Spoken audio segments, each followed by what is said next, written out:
Okay, so take two, because the last time didn't work. So we're going to see if this is going to work. This is the Final Shape launch trailer.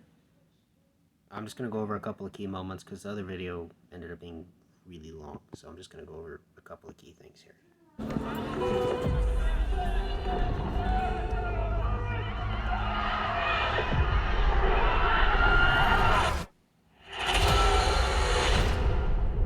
Okay, so that was a child holding an apple. This is the apple as it was. That's the apple as it is. Obviously, that's no bueno. That's the same child and the woman that was just reaching out to him. So this scene has to happen immediately following the one we just saw. And that's the last city. A bunch of hands and dead folk. I've watched a couple of other people react to this. There's speculation that this might be a dream sequence. It's very possible this could be a vision that's shown to us by the Traveler to sort of galvanize us into action. I don't know for sure. I could go either way with it. I would think it's a dream sequence, but Bungie did say that the witness will not die at the end of the final shape. So, excuse me. Getting over a cold.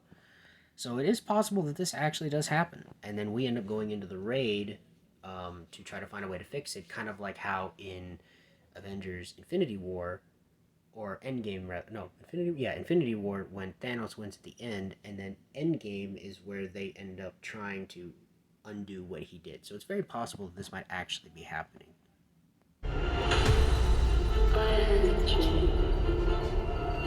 We got Mara. Witness nears the final shape. Okay. So, in the vanilla launch of D2, when the tower is attacked by the Red Legion, Zavala pops a bubble, and he slides backwards under the weight of the missile attack. But his feet never left the floor. Here it's very interesting, his feet actually left the floor. Now, Titans are supposed to be immovable, so this is sort of some weird play on symbolism, or maybe like this way for Bungie to be able to show us that like the things that we think are certain aren't actually certain. The things that we just sort of assume to be true might not be. And Zavala can, in fact, quite literally be shaken, which does happen again later. It's reshaping reality. Okay, so this is Zavala watching the Traveler ascend out of the ground. We will come back to this scene, and then you will see why that is important. It's probably a vision. Well, it would almost have to be a vision. To perfect stillness. There's the Earth, which Earth is not looking good. You see there's cubes coming out of it. Looks like it's resonance energy that's coming out of it. So the Earth has been thoroughly shaped here. So, I mean, the Witness has really done a good job at screwing Earth. That's no es bueno right here. This is really, really bad. And again, this could be a vision. This could actually be something that happens we don't know. I'm done burying my friends. Okay, that line is important because that line, or a very similar line, was the last time it was used in Destiny was Forsaken, when Zavala, Ikora, and your Guardian go to go to Cade's wake. Good lord. Zavala is the one who said a line, either that line or one very similar to that line. So it's interesting that that comes up here again and it's said by Ikora, and it becomes even more interesting later in this trailer because of something that may or may not happen involving Zavala.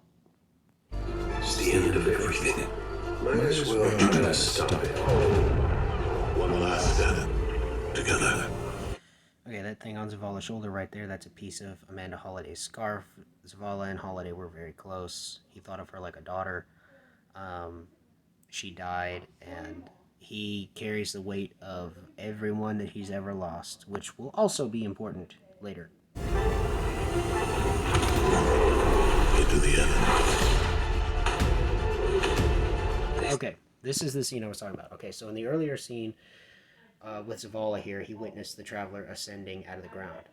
This sequence right here is Zavala looking at a precursor civilization. Bife has covered this extensively. Bungie loves precursors. You have actual precursors in Halo, then you have Forerunners in Halo, then humans and Covenant.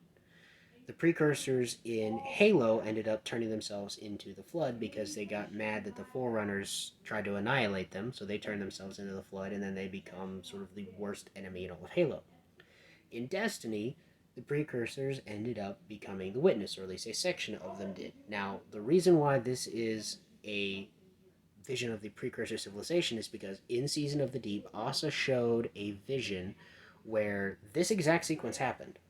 You had a town in front, and then they built a pyramid ship in the back, and then the town got bigger. This is very clearly that same sequence. It's just this is actually rendered. The other version of it was sort of in hand-drawn images. So this is clearly what Zavala is looking at here. Is this is a precursor civilization? That's why this pyramid is sitting on the ground. And I think this is the Witness showing Zavala that all of Zavala's doubts about the Traveler are warranted. Zavala has, for a long time, had issues with why the Traveler doesn't intervene to help humanity. And I think this is the Witness showing Zavala that the Traveler has always abandoned people. It abandoned them. It then, at some point, went to a couple of different races that were then annihilated by the Hive. Then it went to the Elixni at some point and abandoned them. And then it came to humanity. And it tried to abandon us at the end of Season of the Seraph, but ended up not doing that for some reason. So I think this is the Witness playing on that fear that Zavala has, that doubt.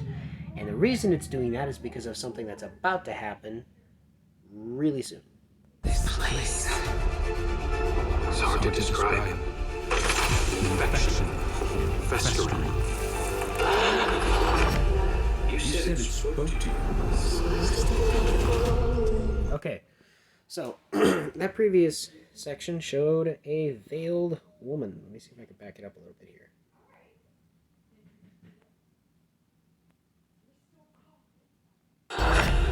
You said it spoke to you. Right there.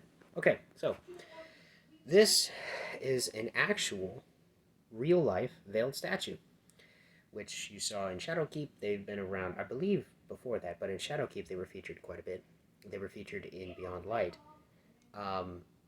This is actually whatever the hell those statues are supposed to be. This is actually real. You can, if you look at the video, you can see that the veil it's wearing is actually moving. It's using a piece of a mirror to flag Zavala down for whatever reason, which is kind of weird. That is actually something that is used as just in survivalist training or in hunter safety training. They teach you that there are signal mirrors. They're specifically made for signaling distress. So I don't know what's going on here, but this is very clearly the Witness messing with Zavala. Some people have speculated this is the Winnower. It's not the Winnower, and I say that because the Winnower is believed to be an actual thing in Destiny, not the Witness, and it is more powerful than the Witness is. It's sort of like one of two primal forces in the universe.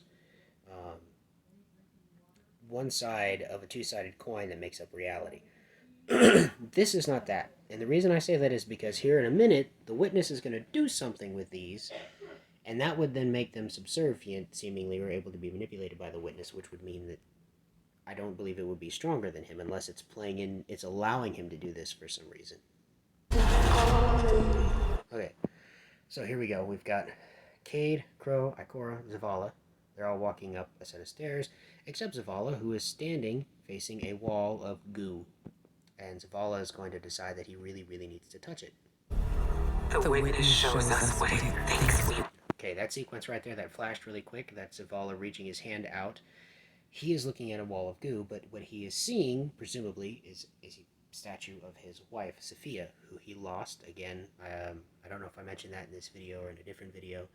Zavala did have a wife and a son. The son died. The wife and him kind of had a falling out. They split up. She died. He feels remorse about what happened to their son and about what happened with her. He goes back to visit her gravestone. He keeps track of all of her ancestors. He carries a lot of weight about that with him. Season of the Haunted storyline with Zavala was all about Sophia and, Sophia and Hakim, who was his son. So right here, what he's doing is he's actually reaching through that wall, and he is trying to grab the hand here. This hand is part of that statue of his wife. It's a lie. This presumably is Cade looking at his dead body, which is just all kinds of messed up. Let us lift the weight of suffering. Join us. Okay, so this is a sequence that I'm talking about. The witness very clearly here is trying to get Zavala to join it. Not sure why, because if the witness is so convinced that it's going to win, I don't know why you would need disciples anymore. But you see the witness, all these veiled statues, right? The one of them said suffering, clearly in the witness's voice, which leads me to believe that these are just all the individual components of the witness, the individual personalities or beings that compose the witness. They're all falling over. This sequence, I'm not the first one to say this, but I believe I've seen it in comments for other reactions on this video, is this sequence to me and to many others seems to be the witness taking away one of Zavala's greatest sources of,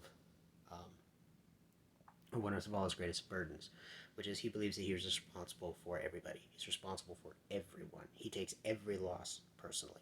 So to me, and a lot of other people, this seems to be the witness. The people in the background, the veiled shadows, are supposed to represent all of the different people that he tries to protect. And the witness here is wiping them all away, telling Zavala, like, look, we know that this is something that you struggle with. You feel this burden on you to protect everyone. If you join us, we can take all of that away from you. Now, we don't know what Zavala does, whether he says yes or no, but we do know that Ikora is concerned. Zavala, please. She's begging. Don't do this. And it looks like maybe he's going along with it. And then this sequence right here, hard to see. This is Zavala's hands here on the left and on the right. That's his chest plate. And Hands just reached out from the shadows and dragged him backwards. And he is screaming. If you go back and watch this, you can see him screaming. So he either says yes, and the witness abducts him then to convert him into a disciple, or the witness tempts him, Zavala says no, which is much more likely, and the witness decides, screw you, I'm going to do this anyway.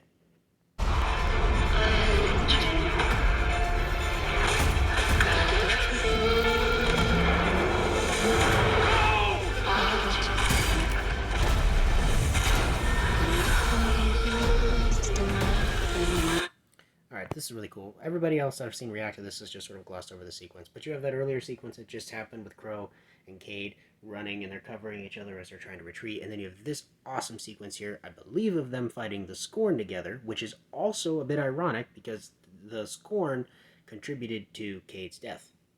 So it's kind of ironic that Aldrin originally freed the Scorn then killed Cade, and now you've got Crow, who is Aldrin after he's resurrected, and Cade fighting back to back against Scorn. I believe they're Scorn because they're blue.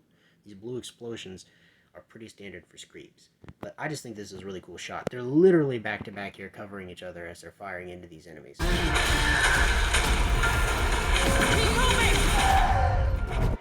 Alright, well, Ikora just got shot. That's great. Nobody makes my fate but me. This is our Avengers Endgame moment right here with all of the good guys. More good guys actually landing in the combat zone. And Ikora's decided she's had enough. So yeah, just some quick thoughts from somebody who's watched way too many lore videos on this and was just super hyped about this. If you're hyped for the final shape, you are not alone. I cannot wait.